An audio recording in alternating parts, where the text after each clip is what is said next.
แท้เราว่าตอนนาไม่ใช่เอาดีเนี่ยและเจ๊ขายได้เลยจะน้อยจะนำเพียนะจะนำเพียเจ้าต่อโอ๊ต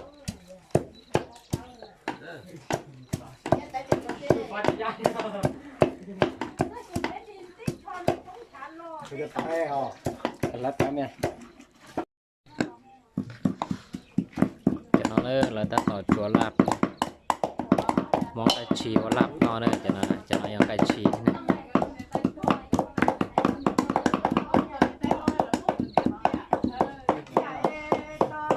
คุยกันแล้ว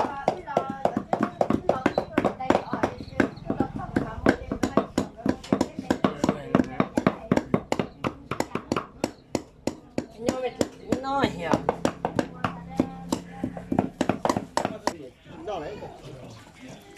เนี่ยเราเต่าว่าดีหัวเห็นไหนเนาะผมก็จะใช้มอสใช้มอสจัดซะ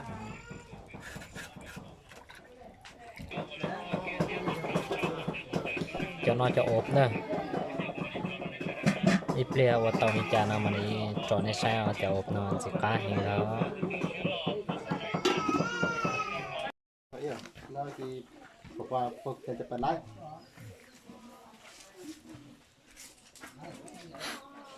น้องไก่หยงจะน้อยจะตับบานเดี๋ยว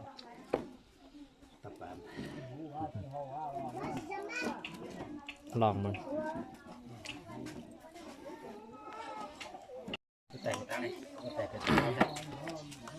แต่พี่ตั้มเป็นนุ่นๆแล้วแต่ก็มาจนขาวนะ สุดาหมดเลยหรอ น้ำวะ เจอแต่เอาน้ำมาแจ้งครับเนี่ย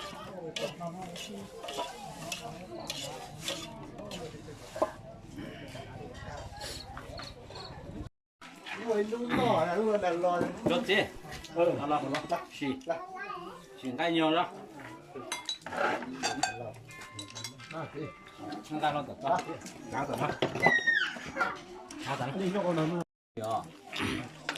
แล้วก็ถือว่าเนาะ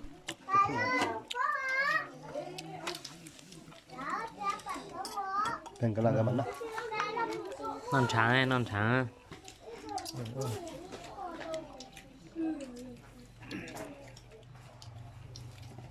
ผมว่า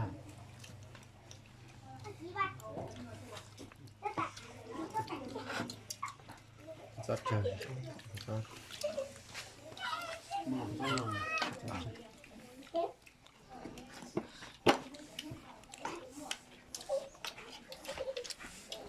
เป็ดบก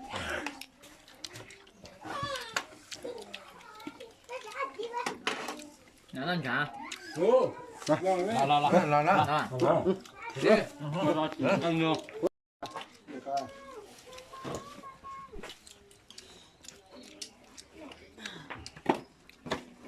ปลาแล้วมึงใส่เจ้าห้อง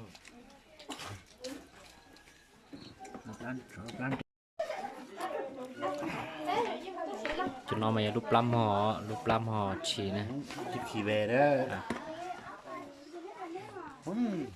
เจ็บเอาเองไหมครับเนี่ย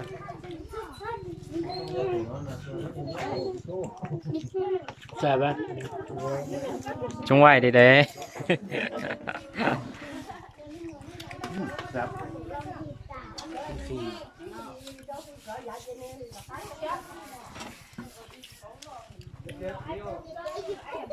ว่าจะก็ชี้จอของเราไล่จอ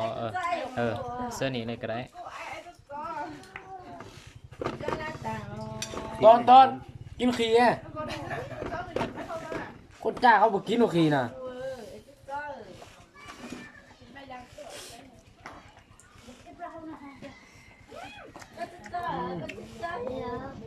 สอกเรามากเลยสอกเรามากเลย แซ่บแล้วมีดาวสะเจ้านั่นหรอ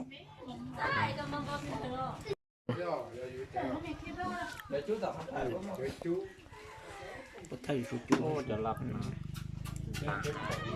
คีเนอร์ น้องมาเอาเจ้าลำหมอตับหวานใช่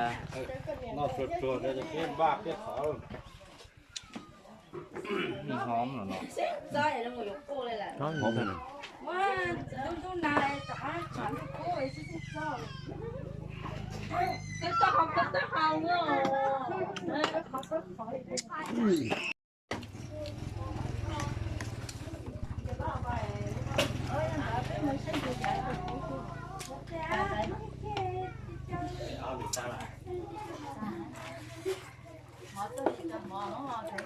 แซ่บบ่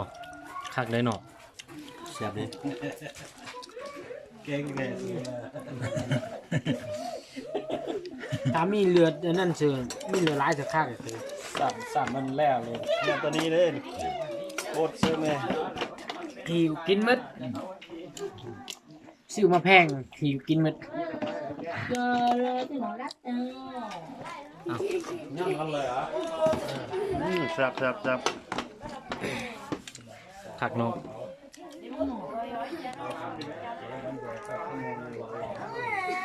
xếp đó